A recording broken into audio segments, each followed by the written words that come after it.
અને ન માત્ર અમદાવાદના ગુજરાતના અંતરિયાળ ગામડાઓ સુધી પણ આવા પ્રકારે હાલત જોવા મળી રહી છે। સડકના દાવાઓની પોલ અહીં ખોલી રહી છે એવો એક વિડીયો સામે આવ્યો છે છોટાઉદેપુરમાંથી, જ્યાં ક્વાંટના બુંડમારિયા ગામનો એક વિડીયો વાયરલ થઈ રહ્યો છે।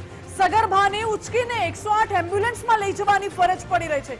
એક તરફ વરસાદી માહોલ છે, રસ્તો લપસણો થઈ ચૂક્યો છે, કાદવ કીચડ જોવા મળે છે અને એમાંથી કેટલાક લોકો સાથે જ એમ્બ્યુલન્સના પણ જે કર્મીઓ છે એ તમામ લોકો આ સગર્ભાને સ્ટ્રેચરમાં એમ્બ્યુલન્સ સુધી લઈ જઈ રહ્યા છે। સ્થાનિકોને 108ના કર્મચારી સગર્ભાને એમ્બ્યુલન્સ સુધી લઈને આવ્યા। રસ્તામાં જ ગર્ભવતીને પ્રસૂતિ થઈ હોવાનો પણ ગ્રામજનોનો દાવો છે। છોટાઉદેપુરમાં અવારનવાર આ પ્રકારના દ્રશ્યો સામે આવતા હોય છે। શા માટે અધિકારીઓ કે તંત્ર ધ્યાન નથી આપતું એ સવાલ ઉઠે છે। છોટાઉદેપુરના ઘણા બધા આવા અંતરિયાળ ગામો છે જેની હાલત કંઈક આવી અવદશા જોવા મળે છે।